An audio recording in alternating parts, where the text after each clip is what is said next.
This slaps much harder. Oh my goodness, I enjoyed this meal. I enjoyed it. Let's make mufushwa wemunyemba. So one of my sisters sent me this mufushwa wemunyemba, and I really enjoyed preparing it. What I loved about this mufushwa wemunyemba is it didn't have sand at all. I washed it quite a number of times, and still it was as clean as it looks on the camera. So I washed it, and first I had to sort it just to see if there's any visible debris that I wouldn't want to cook along. Then I boiled my water. So that is hot water that I'm soaking it in. Let it sit for about 10 minutes. Then when it was now softened up, I took it to the sink and put it under running water. Washed it quite a number of times, as I've said before. Washed it. And I didn't want to have any chewy sand in it. So I washed it up. Then after that, I was just thinking, should I season it with peanut butter or oil? And then I settled for oil with tomato and onions as well. So while I was washing it under running water on the tap, my water in the pot was also boiling.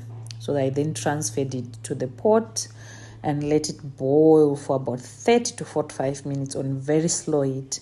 I love cooking things on very slow heat because I find that it retains the heat, and I think it cooks quite well than on a very high heat. Then I took a stroll to the garden where I was now getting some spring onion. I have spring onion in my backyard. So I was now getting some spring onion to season my mufushwa. Then after I seasoned, I got back into the house. I then chopped the ingredients that I wanted to use to season. And that is while the mufushwa is still boiling on that slow, very slow heat. It's very medium, on medium. And then I was now cleaning my spring onion, washed them. That is me walking back into the house after harvesting, that satisfaction of harvesting. Then I remembered I need again to go get tomatoes. So I went, and my tomatoes have also started ripening. So the joy of having them ripening right in the garden. So I harvested 2 good tomatoes and went back again into the house. Washed my tomatoes, and after washing them, I put them on the chopping board and diced them. Also diced some onion, some red onion, and then the spring onion from my garden. The diced tomatoes. And all this time, the mufushwa is still boiling. I was tasting in between and realized it's still not really ready. So I really let it. And then I decided, let me make the tomato and onion sauce while I'm waiting for my mufushwa to really boil until it's very soft.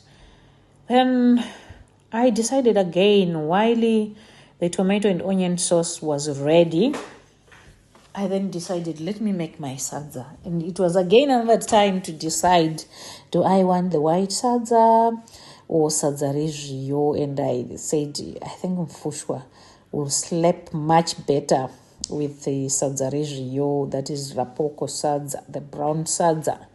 And when my tomato and onion were well cooked, I set them aside and started working on my starch. And that is me adding the tomatoes there, letting it simmer, and then transferring. Now my veggies were done. but they still had a lot of water, so I wanted them to simmer together. And that's me taking my finger millet from the packet. And at first I wanted to do this recipe where we first make a paste with cold water. So I always struggle when I'm making my sadza this way.